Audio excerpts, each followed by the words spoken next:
Hi guys, welcome back. Today we're going to be doing a closer look at 100 Bullets by Brian Azzarello and Eduardo Russo for art. I've really enjoyed reading back through this since upgrading to the oversized hardcovers. So let's take a closer look at a couple of the books themselves first, and then we'll come back and discuss my thoughts.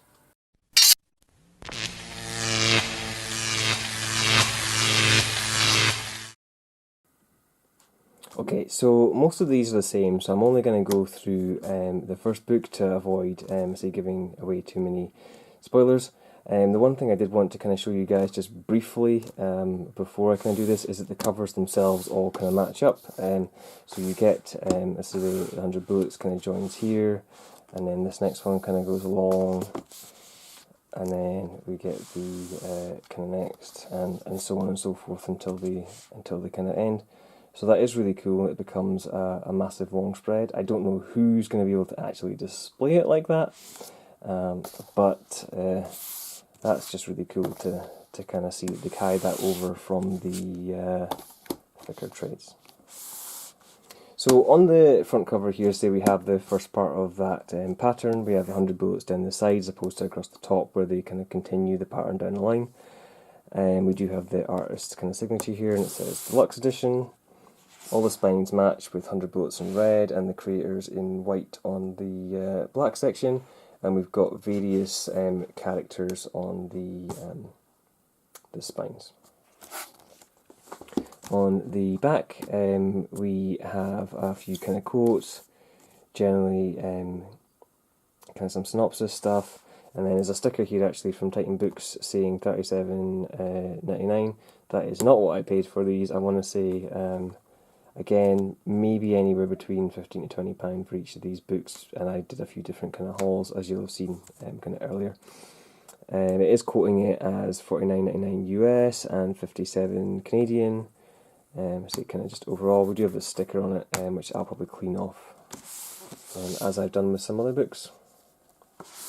We've got the creators kind of information in here on the inside, and then we have some praise and quotes on the other side.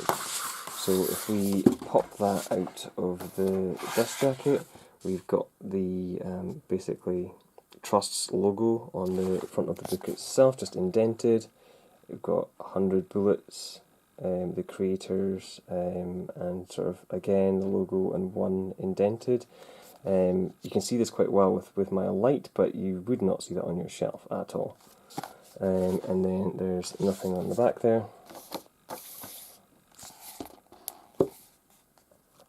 Gonna split this one out and again show you guys kind of how things is.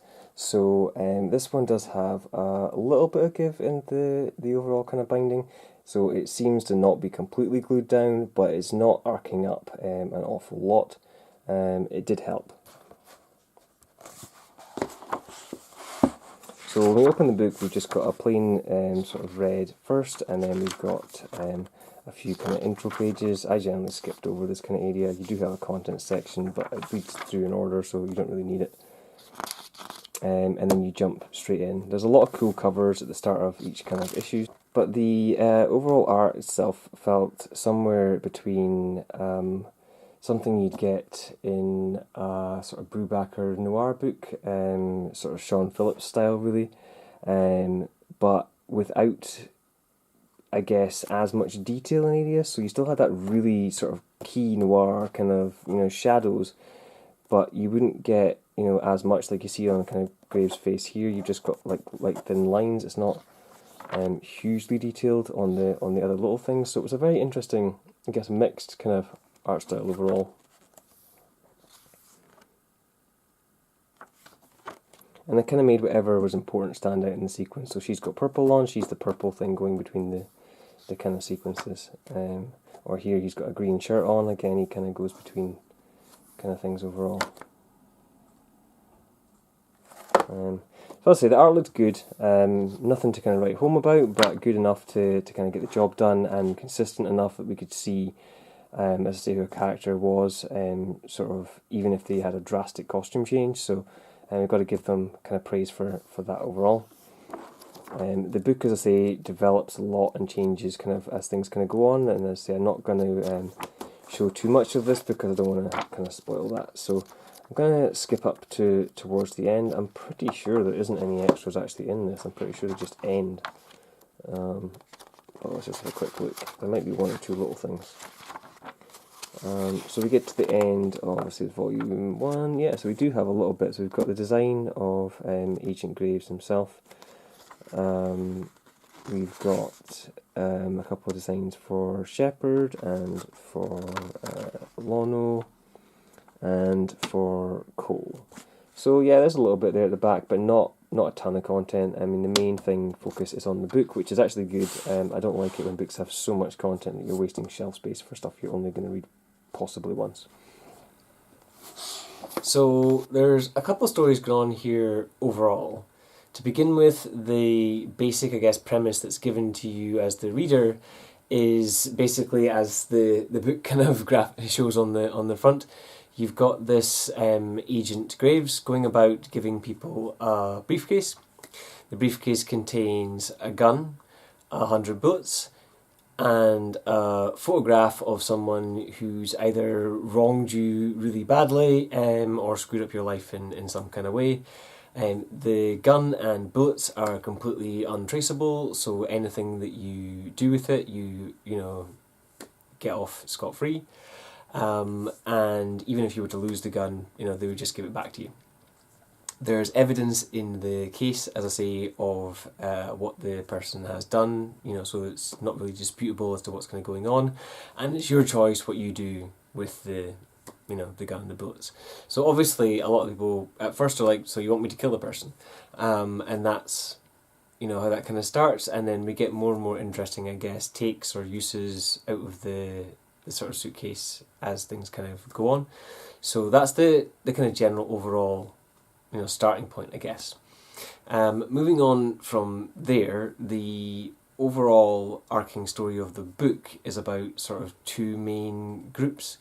You've got this group that's known as the Trust, and basically they are the descendants of a long-standing basically group of criminal groups that have kind of signed to work together and are essentially manipulating America. The second group is the Minutemen, and they've essentially been entrusted to keep the Trust in check. So if anybody out of sort of one crime family was to do a wrong to another crime family, they don't get to kind of back and forth fight each other. The Trust jump in and the Minutemen jump in and they, basically are judge, jury, executioner. You have a few kind of key characters that we get to know kind of early on. So let's say we do have Agent Graves, Agent Shepherd, and we get to know, as I say, some members of the Trust. I'm not really off the top of my head very good at remembering non-sort of DC Marvel characters, so you have to forgive me for that kind of one. But as I say, you do get to know the members of the Trust kind of throughout the books as things kind of develop. And some of them are good, some of them are bad. Within reason, right?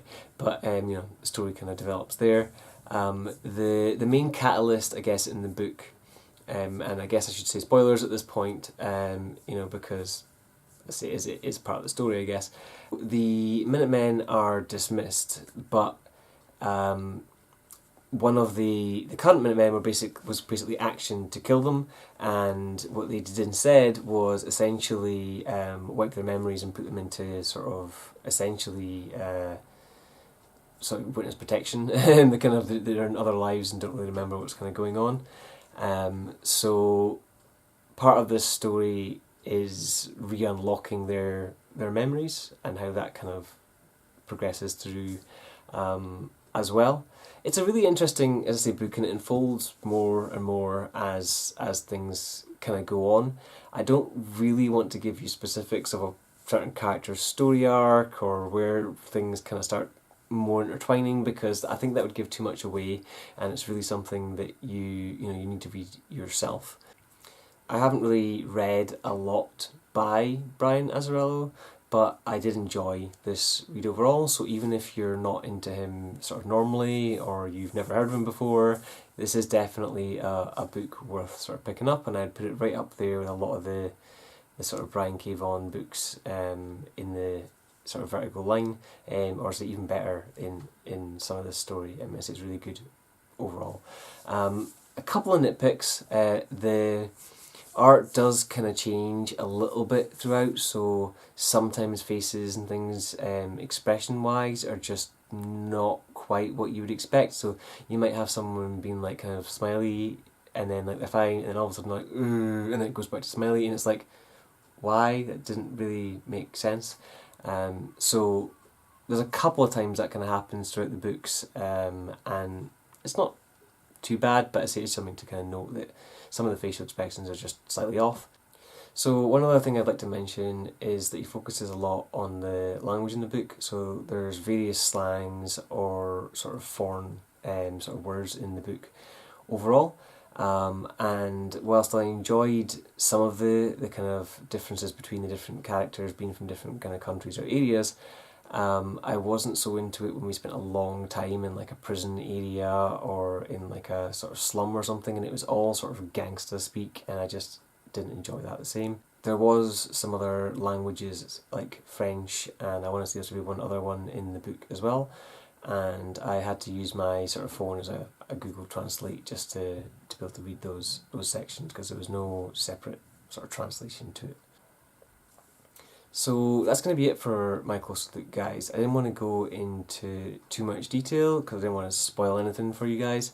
One thing I would say with this book is, say, like Ex Machina, it's something that I want more people to read. It's another one that I've seen on people's shelves and they just don't talk enough about, or they don't, even hint at what it was about. I had no clue what it meant by 100 bullets until I picked up the first book and tried it. So, I hope this video helps you guys. Let me know below if you checked out 100 bullets yourself, or if you're gonna off the back of this video. As always, guys, share this video with your friends if you think they'd enjoy learning more about 100 bullets, and I'll see you guys in the next one.